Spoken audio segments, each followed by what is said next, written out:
So in our last presentation, we dealt with these three lines: the agricultural model, the beginning of the agricultural model for the United States, for the movement in a reform line, and for the papacy, the counterfeit of the United States. So we did the second beast, first beast, and the movement. And we saw how all of the beginnings of these points are identical, and if we went through, we could show how the whole lines show the agricultural model as a whole. But because of time, we're not gonna finish these lines. We more just wanted to look at the beginning of these histories because we're more familiar with the end when we come to the Sunday law, and those kind of things, those kind of ideas where the United States is going to end and go through the harvest time period. But we mostly wanted to focus on the beginning. So what we're going to do now is we're going to take some time and we're going to look at the Declaration of Independence. Because what we mentioned last time was that if you wanted to know how the United States is going to end, look how it began. And so we're just going to get a look at the beginning of it. So if everyone can pull up a Declaration of Independence, if you have a phone or some way to do it. The actual document? Yep, the actual document. Declaration of Independence. I'll just give you guys, I'll erase some of the board while you guys are pulling that up.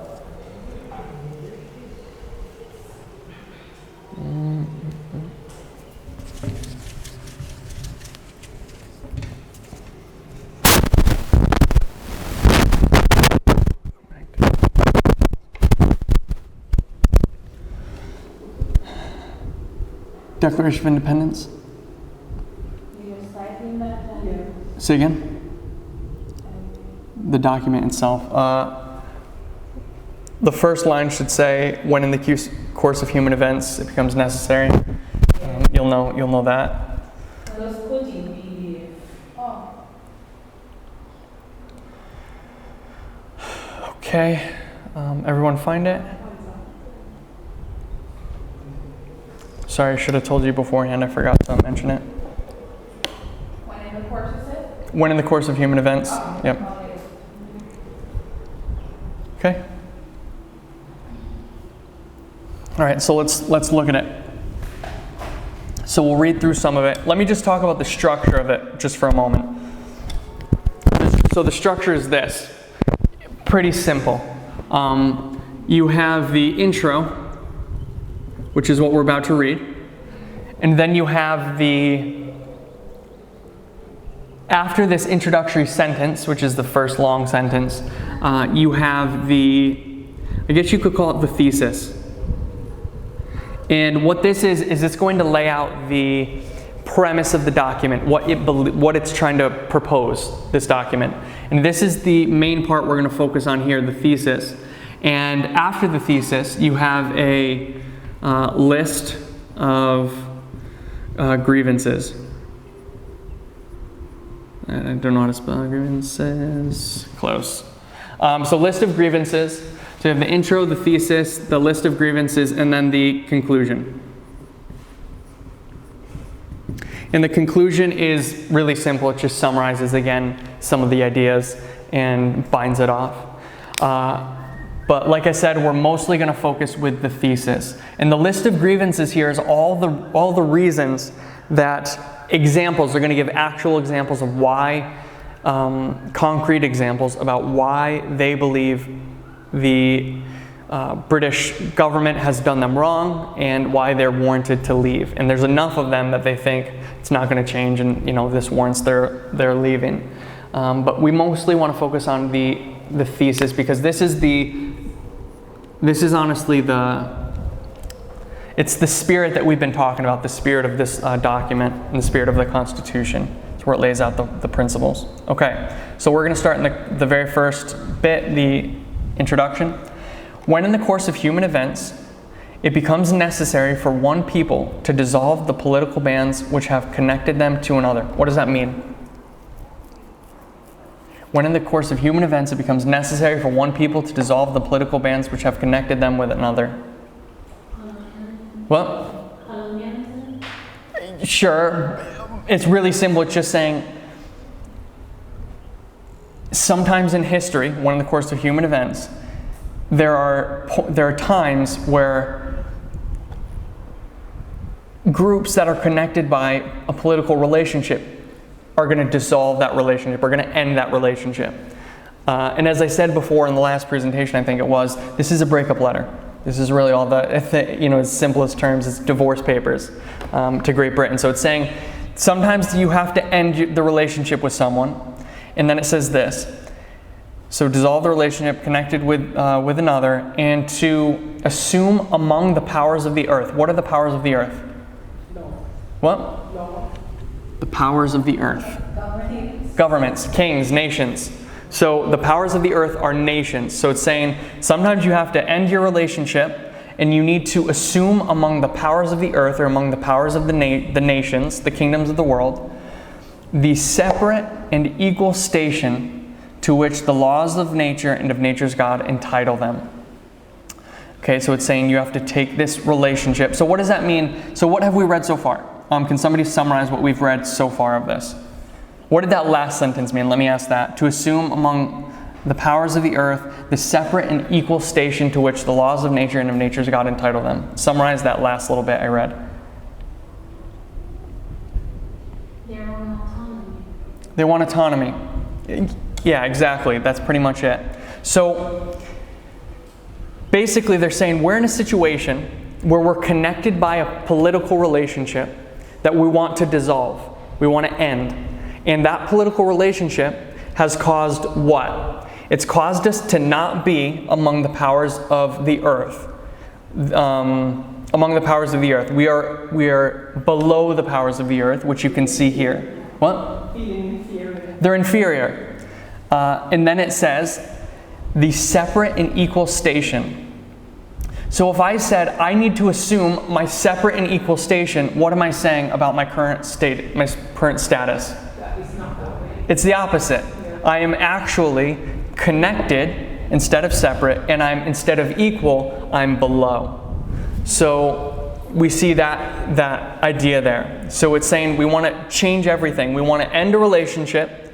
We want to assume our place among the powers of the earth and be a separate and equal station. So one thing I want us to see right off the bat is this idea of equality. Because what they're seeing is this. All right, I'll erase this one.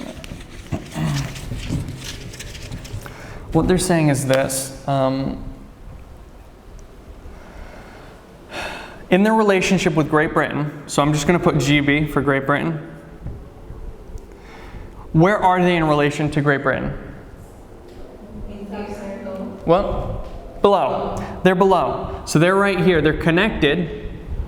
They're connected. And I'll just put, I'll put USA, though we know it's not actually the United States. They're connected and they're below. And they want to end that connection, and they want to move up. Be on par. And they want to be on par. So instead of being below and connected, they want to be separated and equal. What? Separate but equal. Separate but equal, yes. In this case, it's not a bad thing. So that's where they want to get their relationship presently. So one thing I want us to see here is this idea of equality. That the thing that America is asking for in this history, with the Declaration of Independence here in 1776, is they're asking for national level equality.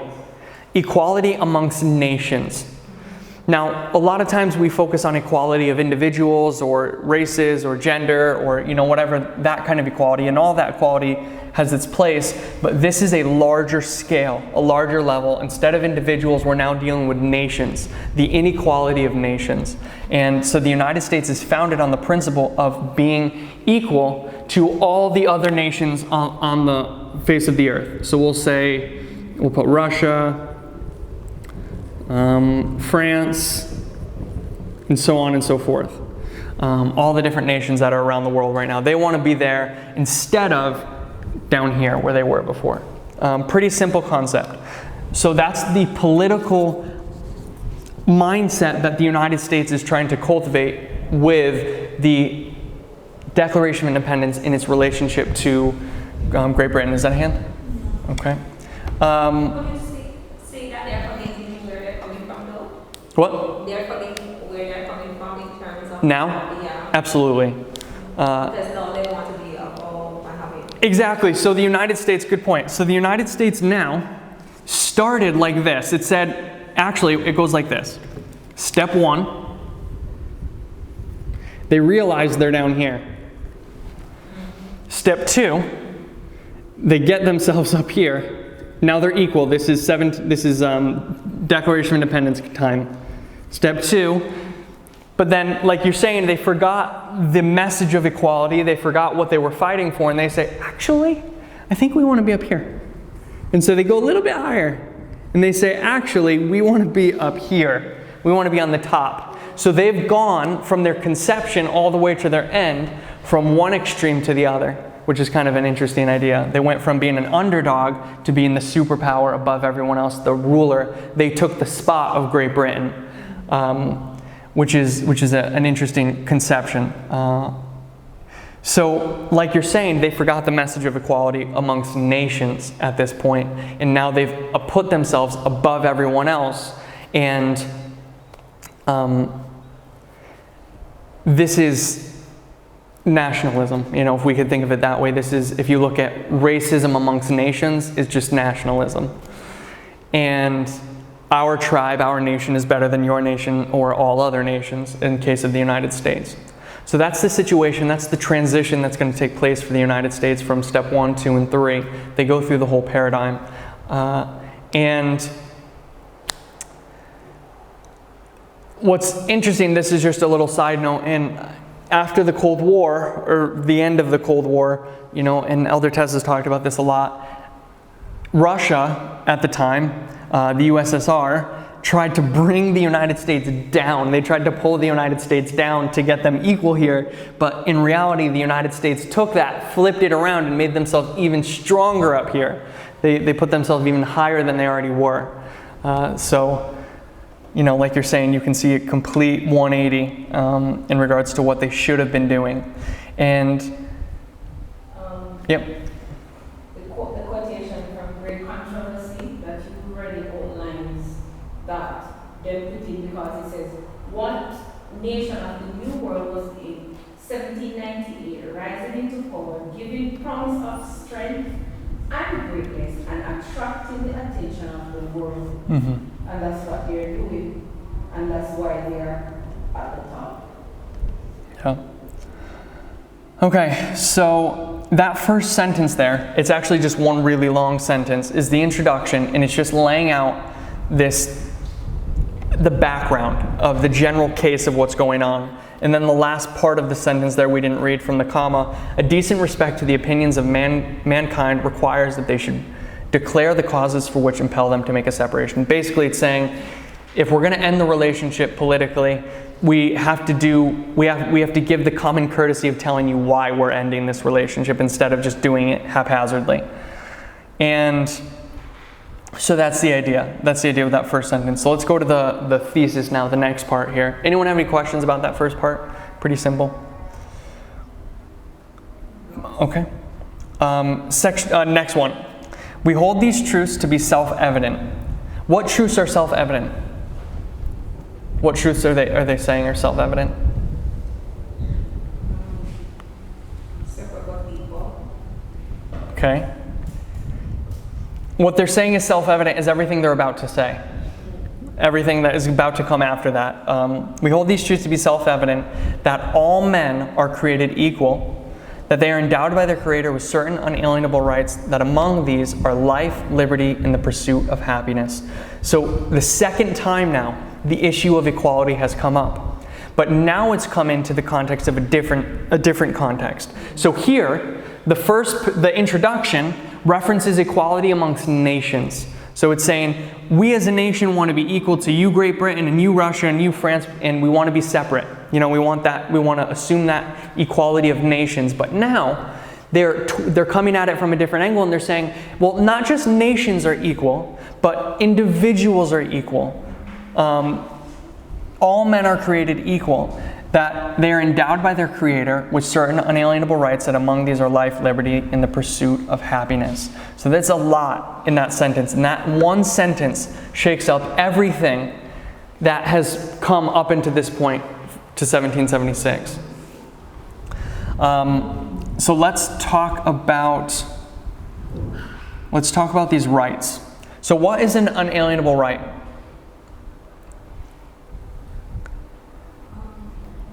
What's the definition? It's not conferred onto you, it's yours innately. It's yours innately, okay? It's not given to you by anyone on earth. It's something you have just by being a human being. Can you give that right away? No. Can somebody take that right from you? No.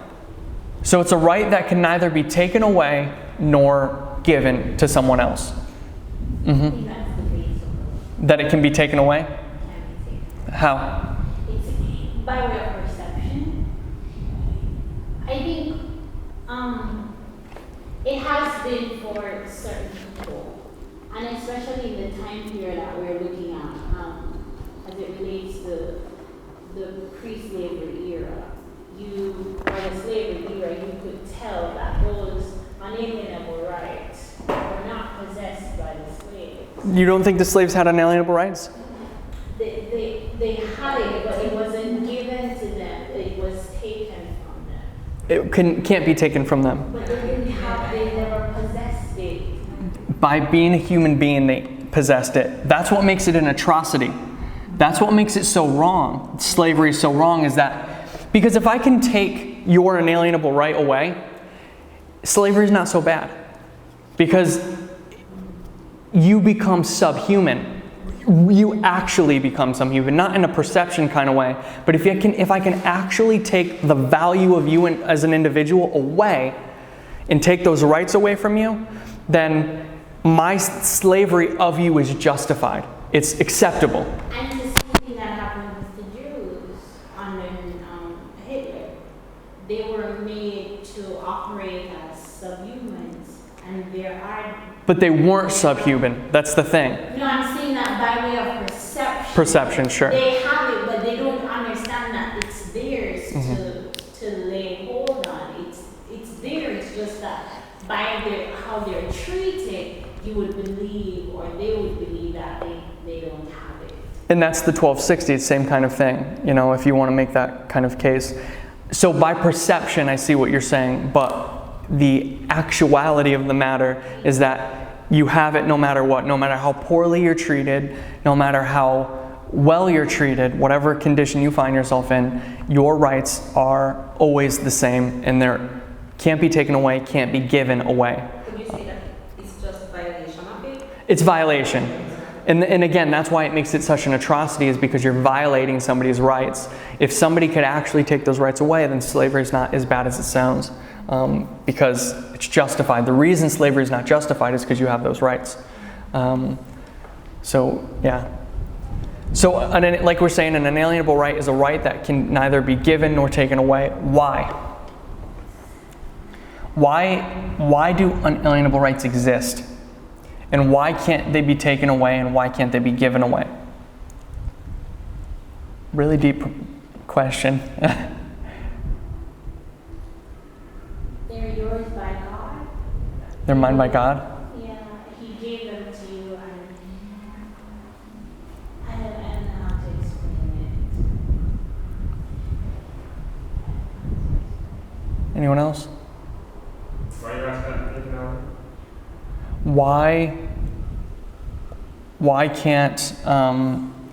Why do you have an unalienable right? How do you get an inalienable right, and why do you have it? So two different questions. Why do you have it? Let's answer that one first. It's in the document. They're created people. You're created. The Creator gives that to you. You're created with these rights. So like Antonisha was saying, these rights are given to you by God. So that answers the question, how you have these rights. They're given to you. The question is, why do you have these rights? Why does God give you unalienable rights that nobody can take away, or that you can't give away?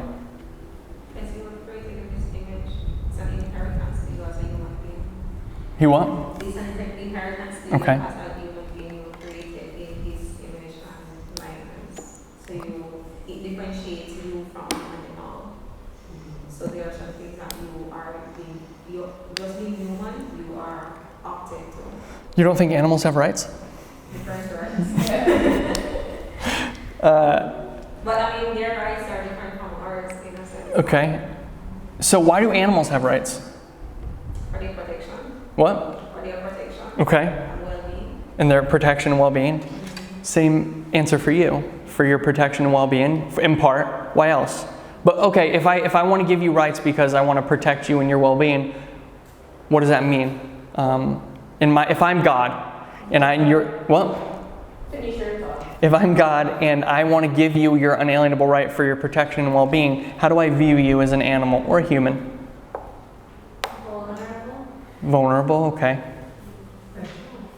How do I see you? Do I like you? Do I hate you? I think you're important, okay. What else? Really simple. She said no. Oh, you said it? You said love? I love you.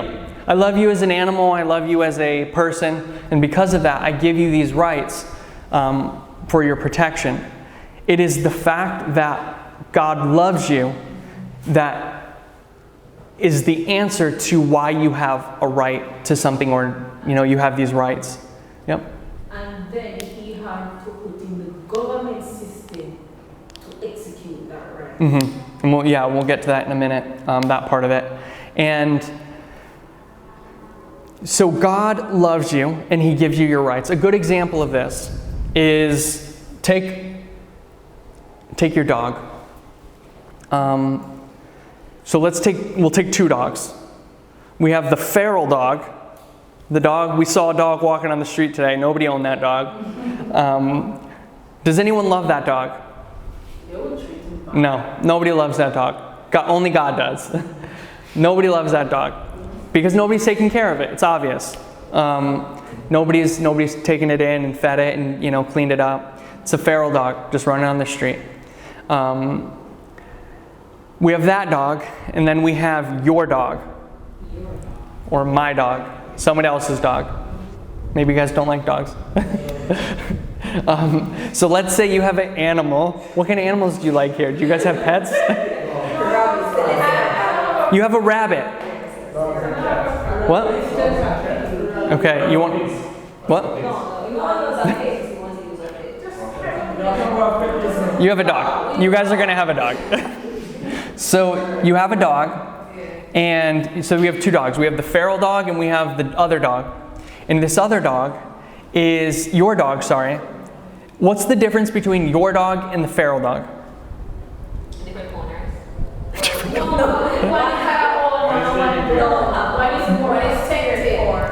One has an owner and one doesn't. Would you say those dogs are equal? Are they both dogs? They are dogs. In nature they are dogs. But the difference is one is being loved and the other is not. Amen. So these dogs are equal in their substance. They're both dogs. They both have fur. They both, do dog things.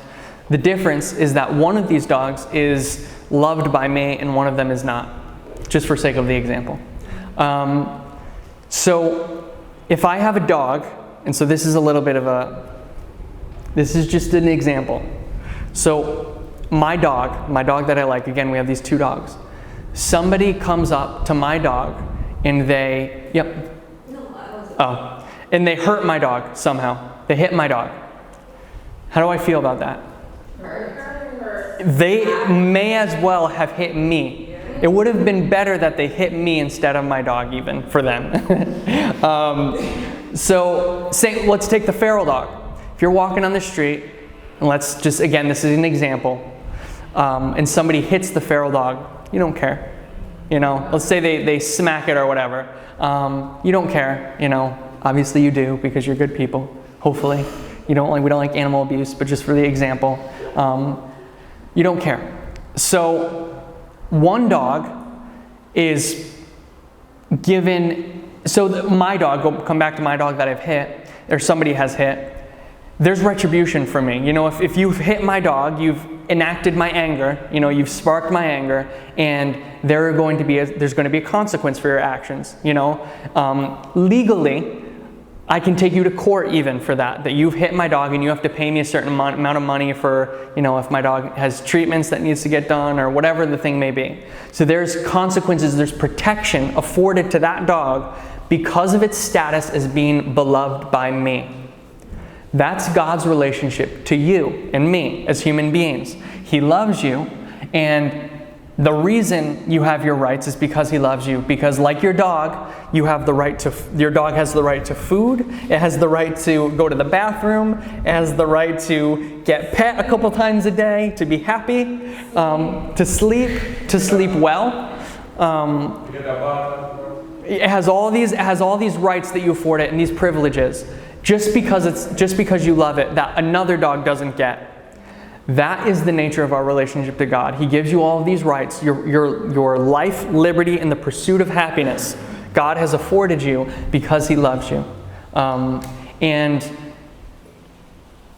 so what we see there in this, with the idea of unalienable rights is, so I'm just going to say rights, not unalienable rights, but in these rights,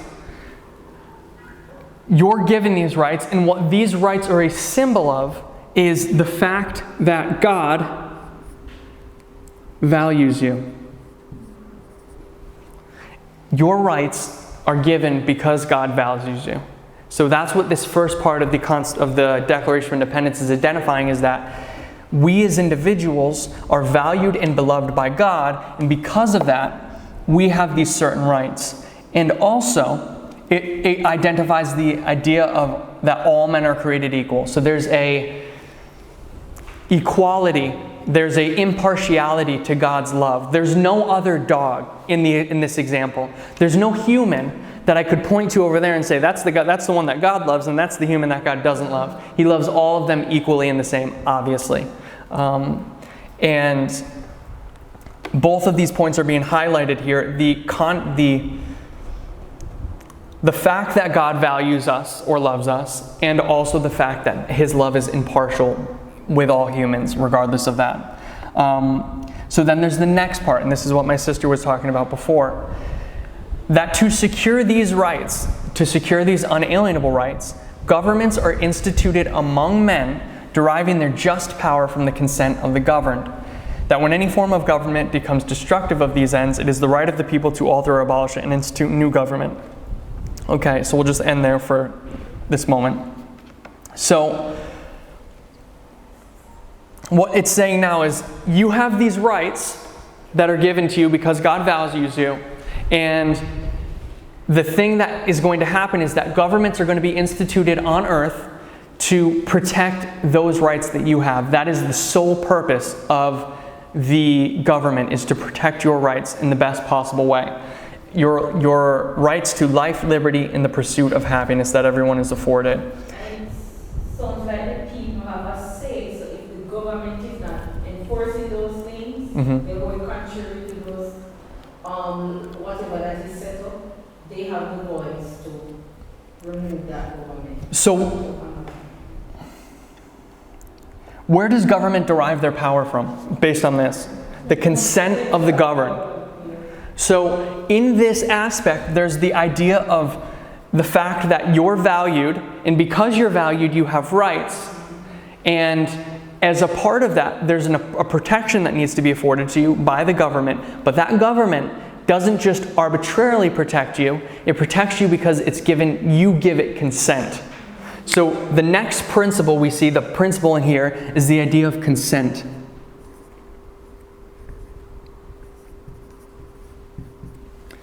So value and consent become these two primary principles that we're going to see here in the Declaration of Independence.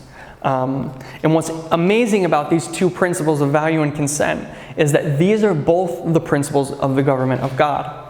Now, there's some nice passages about this, but we're not going to read it right now, some nice ones that A.T. Jones talks about, but he compares the government of God to earthly governments, to the United States government, at least the way it's supposed to be.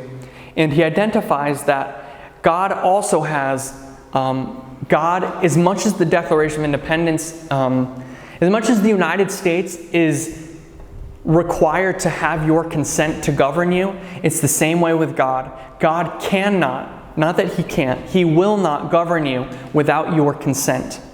If you don't want to be a part of His government, you do not have to be a part of His government. He will not force you ever to be a part of that government. And because the reason He won't force you is because He values you. That value leads you to want the consent of that government or of that individual. Yeah, and it values the freedom of choice. Say that again? And it values the freedom of choice. Yeah, freedom of choice, exactly. So this is the idea of freedom of choice here with consent. It's a consensual relationship, whether the institutional level with the government or with the government of God. Both require consent. Does that make sense? Okay.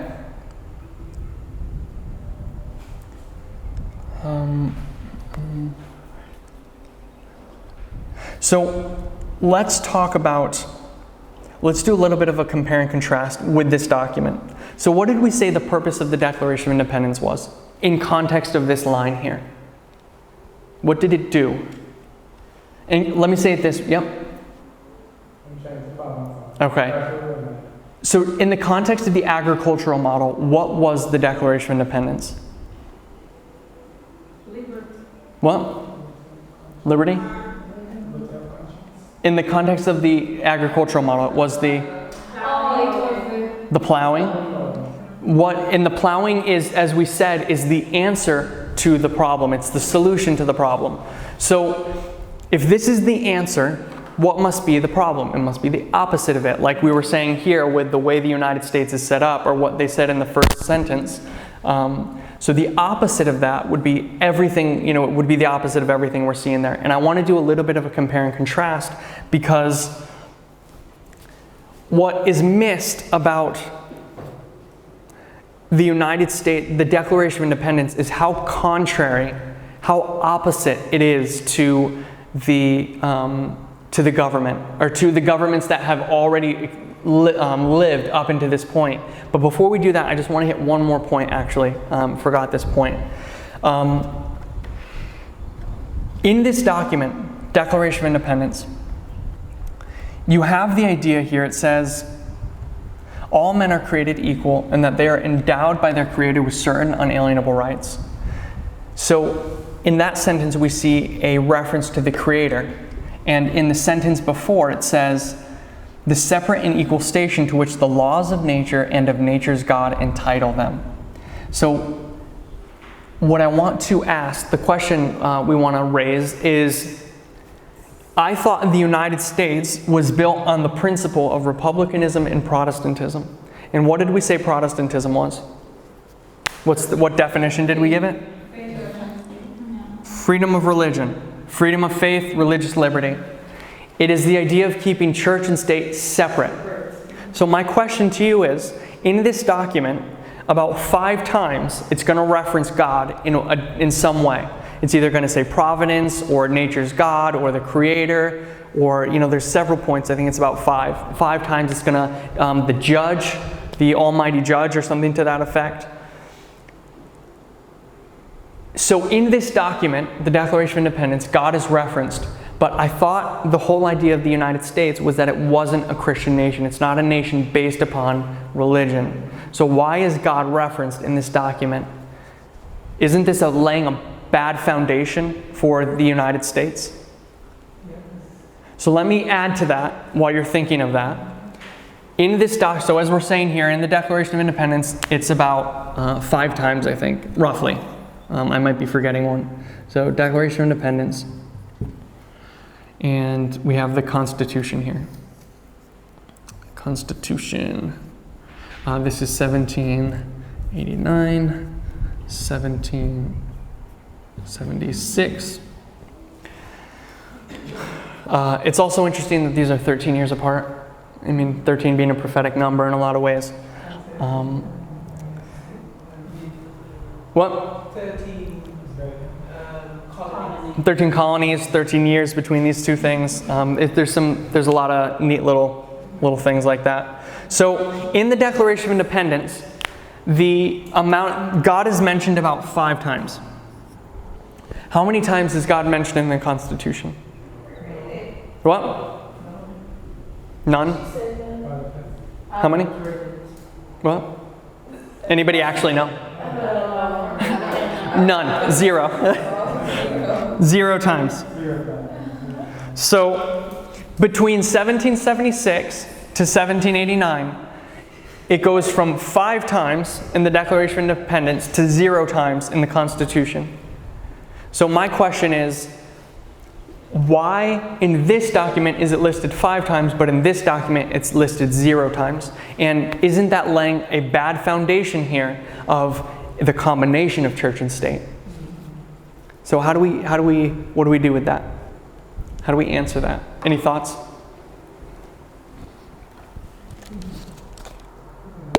We see the conundrum?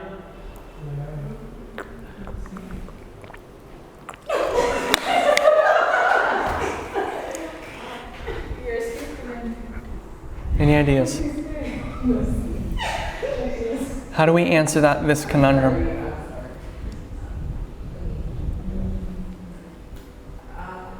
Could it be viewed as an improvement way? What? As an improvement?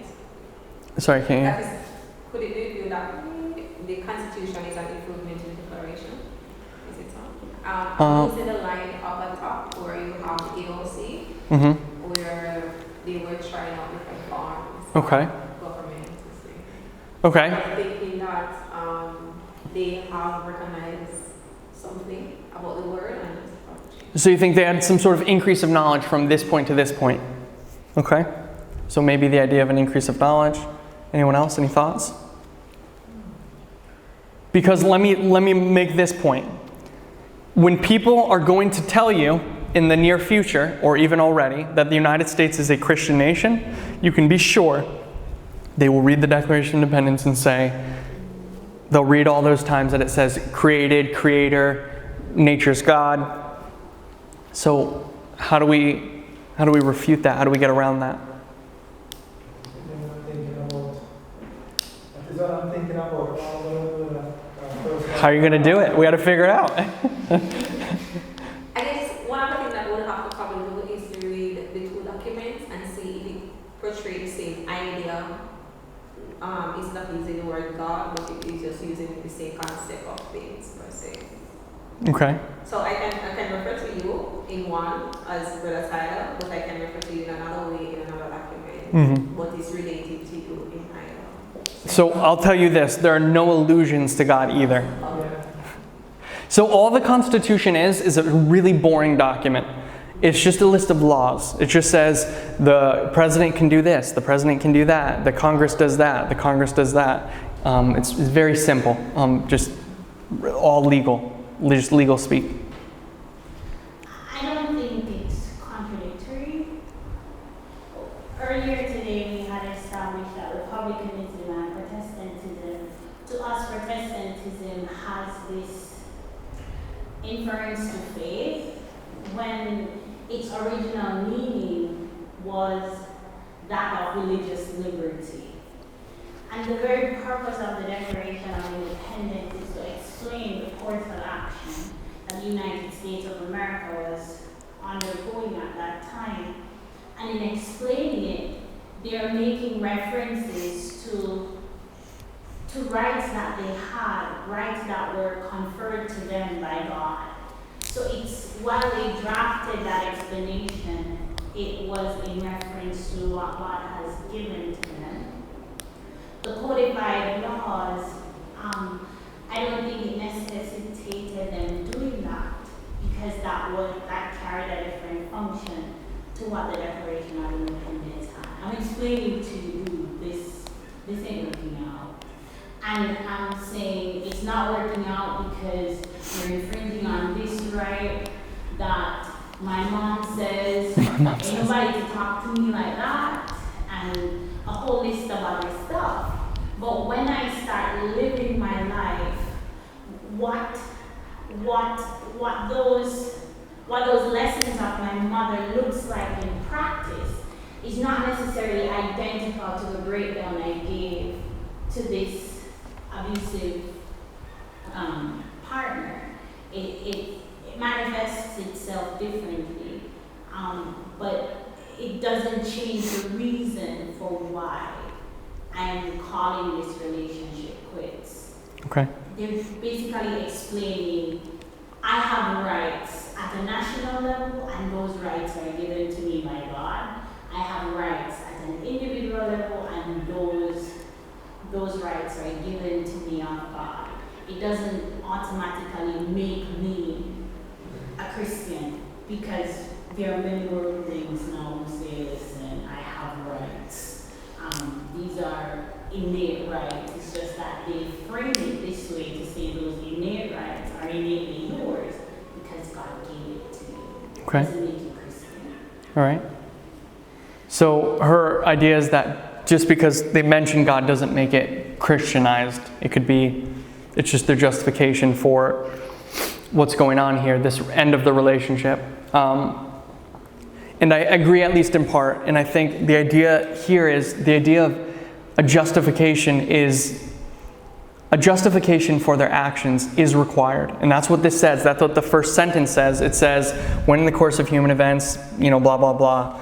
Their justification for doing this whole thing is the fundamental idea that they, as Antonisha was saying, that they have rights, and that it's the government's job to protect those rights, and the government has not protected those rights, and because of that, we're going to end the relationship. And by the way, those rights were given to me by God. That's how serious this is, the dilemma, the dynamic in this history is at this moment, that these rights given to me by God are being trampled on. So I agree that I think the reason here that they're going to mention God is because it's the justification for their actions. But I don't think that's the whole picture, because again, the idea of separation between church and state, that idea I think needs to be maintained. But there's a way we can get around that. And it's this. And she mentioned this a little bit in the beginning of her thought, is the Declaration of Independence and the Constitution serve two different functions. They're not doing the same thing. One of them is the justification for ending a relationship, and one of them is what? What does the Constitution do? It defines government. It defines a government. So they have two different functions here, these two documents. And the Declaration of Independence, in doing this, is going to lay out a structure of government that is different than anything that has ever taken place up into this time. And I was mentioning this before. What was the government structure in the time of the 1260s? So let me say it this way. Let's do this. So during the 1260, you have God. And who's below God? Everything else, for sure. But there's a hierarchy here. So what's the next step under God? Okay, the Pope. That's the right answer. What? Okay, let's take a minute and just bring up one point. So, what was a king? How are monarchies established? What is their justification for being a monarch? To be a representative of God. They're representative of God. And what was the whole idea? It was the divine right of rulers, monarchies. So monarchies said, you have to listen to me, peasants, because God has put me in place. And what did they use to justify that? God sets up kings and he takes them down. So they use this thing to say, you have to listen to me because it is your religious right or your religious duty to follow the king. Because I was placed here by God. God put me in my position. And so for a king, their justification for their absolute rule was that God had put them there. And what did they say to the people? You have to listen to me. So in that relationship, it went God, then the state, or the king, and then who's after the state? The people. Right? So this is the structure. This is the 1260. And now we come to 1776, and the Declaration of Independence says, we're going to make a slight adjustment to this hierarchy situation. So God gave who rights? The king or who? The people. God gave rights to the people, who by consensual action gives their power, or gives power to the state, like you're saying, state. So this hierarchy is totally different. Both of them see God at the top, obviously, but they've switched the roles of the state and of the people from one to the other. And this changes everything, this simple switch. And what this does is it takes the state away from being in the middle of the relationship between God and man. And it brings the relationship between God and it makes the relationship between God and man above the duties of the state. It's higher. It's just not at the same level. So what is the Declaration of Independence dealing with? With what relationship? Separation of church. Okay, the separation of church and state. But which relationship here is the Declaration of Independence dealing with? God and people. Between God and people. It's this relationship that the Declaration of Independence is dealing with. It sets up the whole hierarchy, but its primary focus is on the idea of of this relationship here, that God gave me rights, and those rights need to be respected. What does the Constitution deal with? The state. The state's relationship to who? To the people. Because the Constitution is a list of rules that the government is restricted by. It's basically laying out the rules of how the government's going to run, but really it's laying out the rights that the individuals have and puts a restraint on that government. So the Constitution is dealing with this relationship. And so this is why the Declaration of Independence is allowed to talk about God 5 times, because it's dealing with the relationship between people and God. It has nothing to, this document in a lot of ways has nothing to do with the state. It's defining the relationship of God to people. But the Constitution cannot talk about God because there's no God in this relationship. It has no place here, because the only thing that the state should see is the people. Because there is a veil here, and that veil is this wall of the people. So the state is below that veil, and so it has no vision. It recognizes no God. It's secular, as we would say. It's a secular government because it's way down here, and it has nothing to do with God. It's separated from that. So that's why the Constitution is not allowed to talk about God, because it doesn't deal with that relationship of touching the relationship of God. Do we see that? Yes. Okay. So, if I tell you that I use the Constitution and say that God say when God did not say anything. Say again? I'm saying that just like how we can see that in America, that they're using the Constitution to say that God said and God didn't say. So, He has no part in that relationship. they're scare the people, using it to scare the people. Yeah, amen. So this is what so we get 2 things from this. One, we get a change in hierarchy here, which is important, but we also get the definition or the purpose of these 2 documents. One deals with the relationship of God and people, and the other one deals with the relationship between people and the state. And this is what people are missing today, and what people are actually not understanding, what they don't realize, is they're going back to this setup. Yes, They're- that's what they did after the slavery ended. They were trying to put under God, putting God in their coins and All of those things, they're trying to connect the state to God. because there's a lot of things that were going on, and we were saying that it's because God's presence is no more with them, and etc. So they're trying to bring back God. Amen.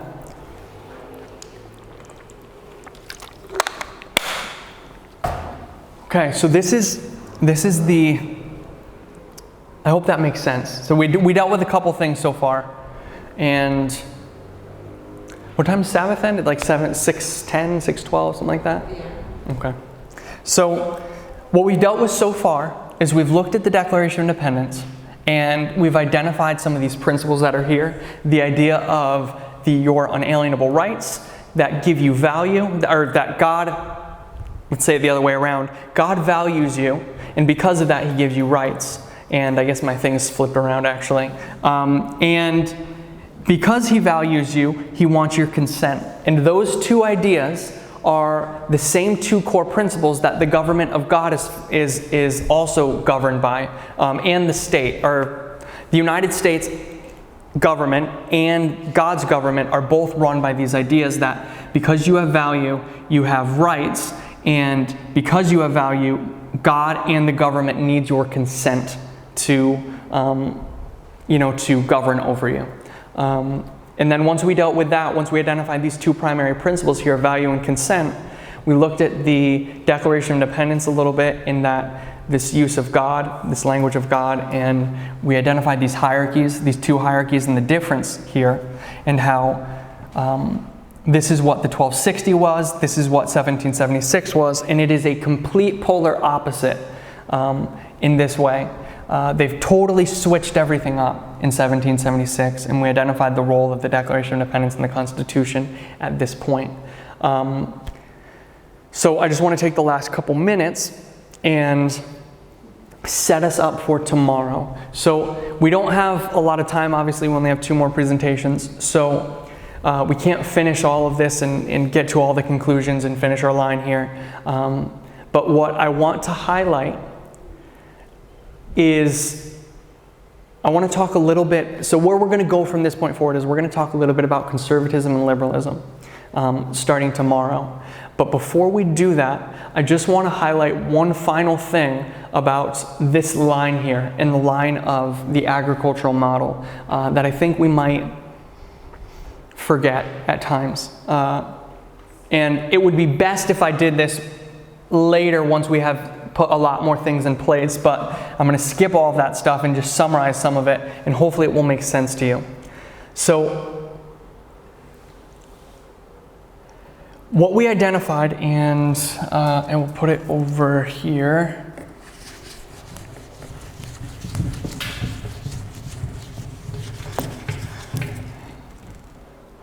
What we identified was that the agricultural model is simply all of these models are problem and solution. So here we have fallow field, fallow, and then we have plowed. So this is ag. If we look at a reform line, we have, what are these two things? What's this? Darkness, and what is this? Light, problem, solution. And if we look at the one we were just dealing with, the United States, we said that the problem is oppression. It's religious and civil oppression.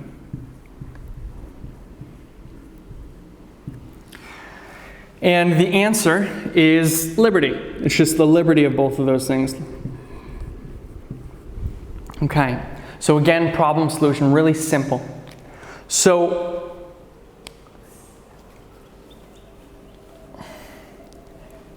as we said here, this point here is 1776. And it lays out the premise that all men are created equal, right? That document says it, but the problem is, in the United States, the light comes that says all men are created equal, but does everyone accept that light? No. How do we see that? Slavery. First biggest problem the United States has to face is the issue of slavery. So slavery, this light comes that says all men are created equal, and we'll just say half. it's not actually half, but half the states, or half the United States says, okay, we're going to let our slaves go and we're going to end slavery, the North. And the South says, okay, we're going to keep slavery because actually we're never getting rid of it. And they do the exact opposite. They will not let go of slavery. In fact, they entrench themselves deeper and deeper into slavery. So the light has come on this issue of equality, and now one group says yes and one group says no. What is the group who's saying no? What are they doing? In context to the darkness, what are they doing? They're keeping it. They're standing here. They're standing in a time period of light, but they're holding on to the darkness in their hands. They won't let go of the idea of darkness. So what was a newer idea? The idea that you shouldn't have slaves, or the idea that you should have slaves? What one is a newer idea in history? The idea that you should have a slave, or the idea that you should not have slaves? That you should not have slaves. That is the newer idea. Equality was the newer, controversial idea that arrives here. And the institution of slavery was one of darkness. Slavery is on this side of the line. Right? And slavery, in theory, should have ended right there at that moment when they realized the light that they had. At minimum, when they had a time of increase of knowledge by the time they set up the government. Slavery should have been abolished. Now, complications. Some people wanted to do that. They actually tried to do that. It just was complicated. Not that easy to do. But slavery, what I want to identify is that slavery is an institution of the darkness. And the problem here is that half the nation is holding on to that institution of darkness. They're holding on to the darkness into a time period of light. What are they trying to do? They're trying to conserve something. They are conservative by definition. If you're a conservative, you're someone who's trying to hold on to something and not let it go. Now, one thing I want to talk about, we'll probably talk about it tomorrow a little bit more, is the definition of conservatism. Now, there's the political definition of conservatism, and then there's the prophetic definition of conservatism. And I want to deal with the prophetic definition of conservatism. In a prophetic definition of conservatism, conservatism is never right. It's always wrong. There's no such thing as good conservatism from a prophetic standpoint. When you come to political conservatism, it's a little bit different. But in the context of prophecy, there's no good conservatism. There's never an appropriate time to hold on to something in that regard, because in the context of conservatism, we'll talk about this a little bit tomorrow, the context of conservatism is holding on to something when you know better. That's the context of even the word when it first came into history. And that's what we're seeing here. These people on this side of the line are trying to hold on to things on this side of the line. So what aren't they understanding? Very simply, in terminology that we would use today, what are they not understanding? How to let go. How to let go, or what aren't they... Think about this. Okay, if I said this line here was raffia, and I said you're trying to hold on to something that was on that side of the line, what would you say to, what would I be saying about you? What don't you understand? The Dispensations. Conservatives don't understand dispensational truths. Now, we know that there was a time period when slavery was allowable. It wasn't good, but it was at least allowable. That ended in 1776, at minimum. At maximum, we'll say maximum. At minimum, it could have been further back, I don't know when, but for sure here in 1776. So conservatives, these conservatives here are people who aren't understanding that they've entered a new dispensation, and as they've entered this dispensation says there are certain things that need to be let go of. One of these things in the context of what we're talking about is slavery. So another example of this, now if I had more time I would do this more in depth, but Another example of this is if I say 1920, what am I saying? What am I looking at? I think it's 1921. 20 or 21? 20 or 21? I thought it was 19 or 20. 1920 or 21. Suffrage. This is suffrage. I think it's either 20 or 21. Women's suffrage. Yep. It's 19 or 20. Oh, it's 19 or 20. Okay. It's 20. It's not 1919. So suffrage, you have here women's suffrage, is the issue of women voting, women's equality. We'll just chalk it up to women's equality to that extent, but here in the context of voting. What did the Declaration of Independence say? What did that light here say? All men are created equal. Which men? All men as in men who have an XY chromosome? Or all mankind? All human beings? So the word man, or men, all men are created equal, is not gender specific. It means all humanity. It's all humankind. So all humankind is created equal. It's all races, all sexes, all of that. And all ethnic diversity, all social classes, all that. Everyone is created equal. So in 1776, what is the status of women? Are they doing good or are they doing bad? They're doing bad. They're not in a good place. There's actually some really nice is probably the wrong way to say it. In the Constitutional Convention, this is just a fun fact. The Constitutional Convention, 1789, it was 1788 or 7 that this quote comes up. Abigail Adams is the wife of John Adams. John Adams is one of the delegates to the Constitutional Convention. What? Quincy? He's a delegate of what? He's I don't remember what state, but he's one of the delegates for the Constitutional Convention. His wife, Abigail Adams, is going to tell him when they go into the Constitutional Convention, she's going to write him a letter, and she says, "Don't forget the women." She writes a little message to him, just don't forget the women. Let me ask you this question. Did they forget the women? Yes. Yes. Let me ask you again. Did they forget the women? Yes. No. So in the Constitution, what rights in the Constitution don't women have? In 1789, what right don't they have? To become like leaders, president. What? Show me the point and show me the part of the Constitution where it says only men can be presidents. It doesn't say that. Does the Constitution say that women can't vote? No. Does the Constitution say that men can only vote? No. It just talks about voting in general. So what I love about this specifically women, is that of this idea of women in the Constitution, is that they forgot women. Abigail Adams was right. They forgot about women.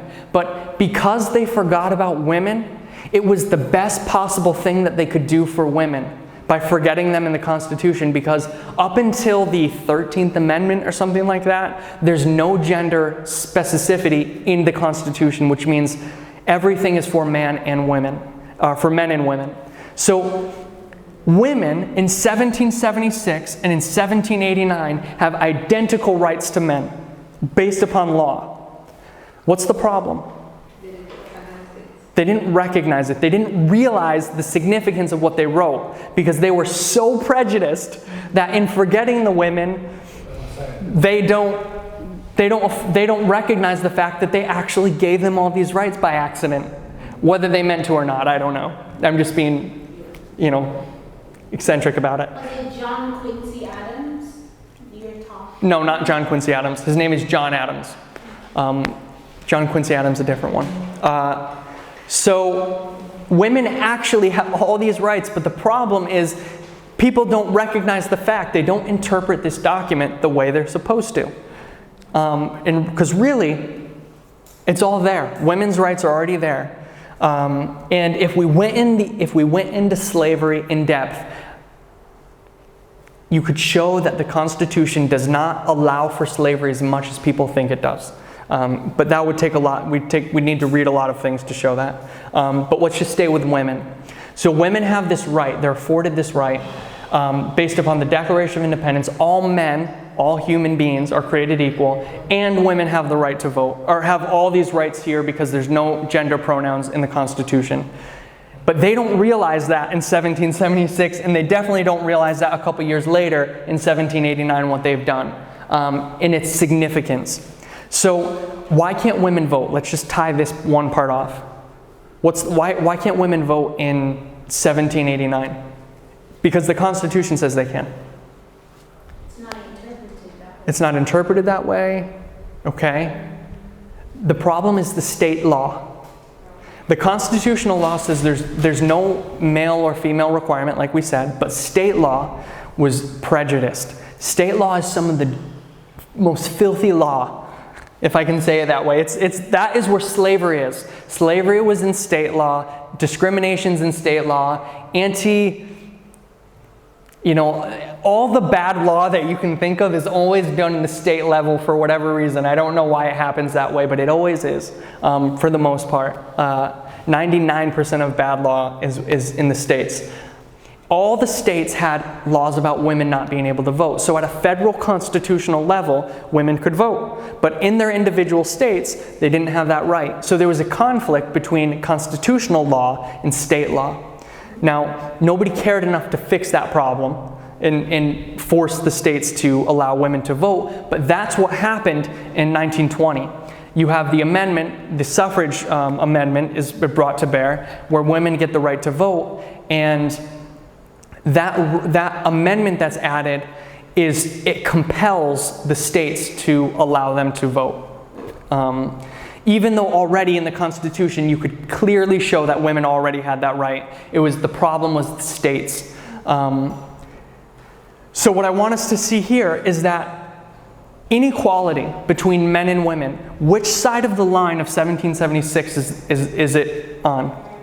It's on the left side. Inequality is here. So what's the men look down on women in that time? What's the reason why? I don't know. Why what? Why is it that men look down on women in that age? That's a longer discussion. We can talk about that in a bit, maybe after the presentation, because I want to tie this point off so we can close.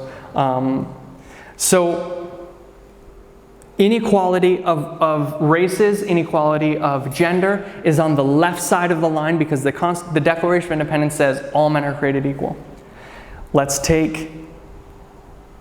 We could go to the civil rights, we could go to gay rights, all of those rights, all the inequality that we see today, the systemic racism, whatever thing you want to point to between men and women, or immigrants, or whatever it may be, is on the left side of that line.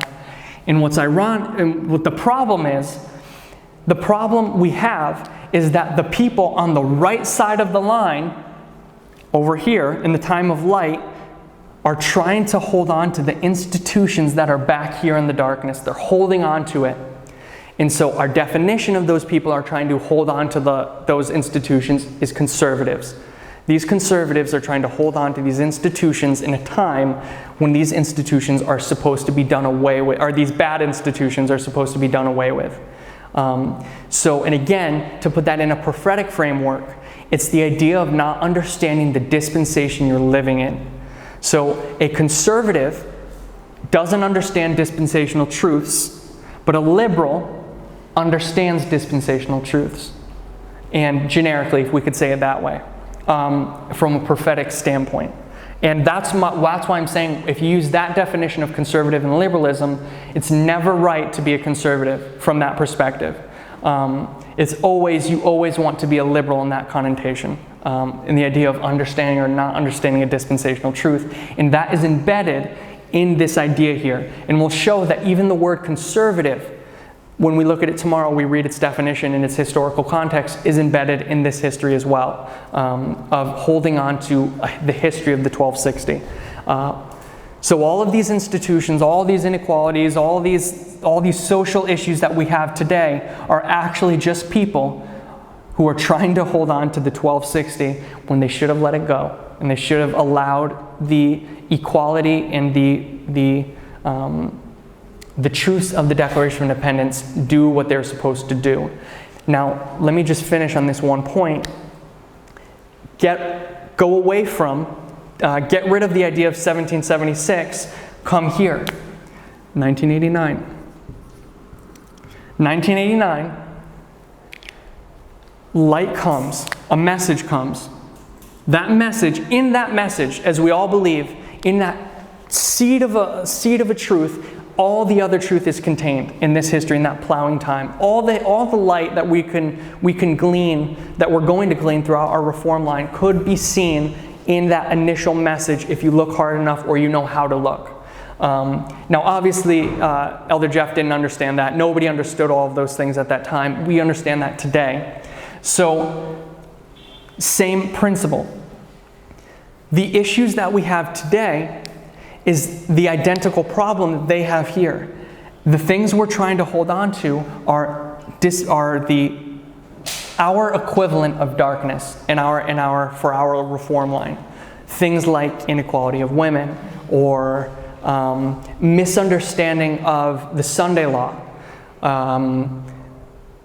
Whatever other ones you want to bring, whatever other examples you want to look, we could make a list of them.